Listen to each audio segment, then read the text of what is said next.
आज आपण साधी सोपी करडईची भाजी कशी बनवायची ते बघणार आहोत। ही भाजी जेवढी बनवायला सोपी आहे तेवढीच हिचे खूप सारे फायदे आहेत।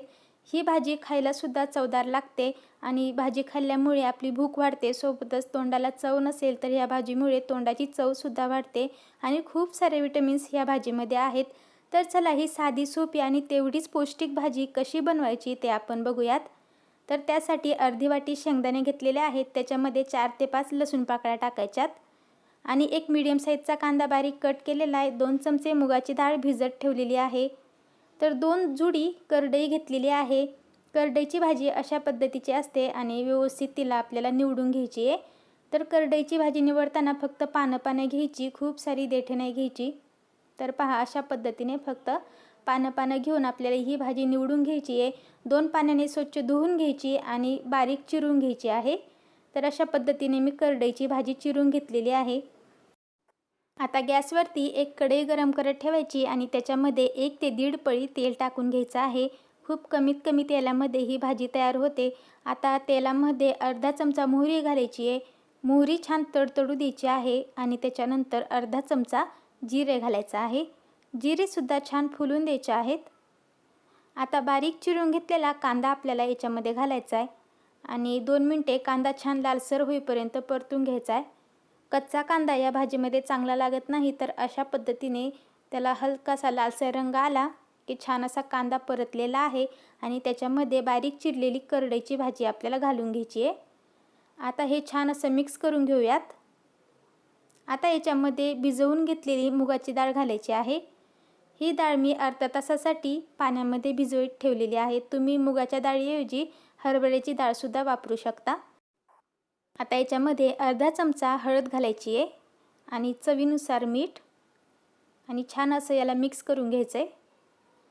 मीडियम गॅसवरती 2 मिनिटे आपल्याला ही भाजी अशीच मिक्स करत राहायची आहे। मोकळ्या भाज्या करताना मीठ घालायच्या अगोदर ती भाजी खूप सारी दिसते आणि मीठ घातल्यानंतर ती थोडीशी कमी होते, कारण त्याला पाणी सुटतं। तर मीठ थोडंसं कमीच घालायचं आहे, कारण मीठ घातल्यानंतर भाजीची क्वांटिटी थोडीशी कमी होते। आता छान असं मीठ आणि भाजी व्यवस्थित मिक्स झालेली आहे आणि भाजीला थोडंसं पाणीसुद्धा सुटलेलं आहे। तर पहा ओलसर अशी ही भाजी झालेली आहे। आता बारीक गॅसवरती 2 मिनिटे ही भाजी व्यवस्थित अशी शिजवून द्यायची आहे। तर पूर्ण झाकण ठेवून 2 मिनिटे ही भाजी मी शिजवून घेतलेली आहे आणि मस्त अशी 2 मिनिटांमध्ये ही भाजी शिजलेली आहे। तर एकदा याला मिक्स करून घेऊयात आणि आता याच्यामध्ये अर्धा चमचा लाल तिखट घालायचे आणि लाल तिखट सुद्धा व्यवस्थित असं आता मिक्स करून घ्यायचे। थोडंसं आपण लाल तिखट भाजीमध्ये परतून घेऊयात। आता याच्यामध्ये आपण शेंगदाणे आणि लसूण जो एकत्र करून ठेवला होता तो मी जाडसर असा कुटून घेतलेला आहे, तो याच्यामध्ये घालायचा आहे आणि छान असं आता हे सगळं मिक्स करून घ्यायचं आहे। तर फक्त 1 मिनिटभरासाठी मीडियम गॅसवरती याला व्यवस्थित असं मी परतून घेते। म्हणजे काय होतं, शेंगदाणे लसूण भाजीमध्ये छान असं मिक्स होतं आणि भाजीची चव आणखीन वाढते। तर पहा मस्त असा कलर आलेला आहे भाजीला आणि छान अशी ही भाजी तयार झालेली आहे। पहा किती छान झटपट अशी ही भाजी तयार झालेली आहे। तर आता गॅस बंद करायचा आहे आणि झाकण ठेवून अशीच भाजी आपल्याला 1 मिनिटासाठी ठेवून द्यायची आहे, म्हणजे ती छान वाफल्या जाते। आणि 1 मिनिटानंतर आपण भाजीची प्लेटिंग करून घेऊयात। तर पहा मस्त अशी आपली ही भाजी तयार झालेली आहे।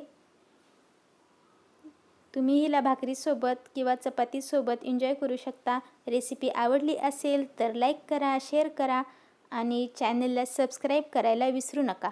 पुन्हा भेटूयात अशाच साध्या सोप्या आणि चमचमीत रेसिपींसोबत। तोपर्यंत बाय।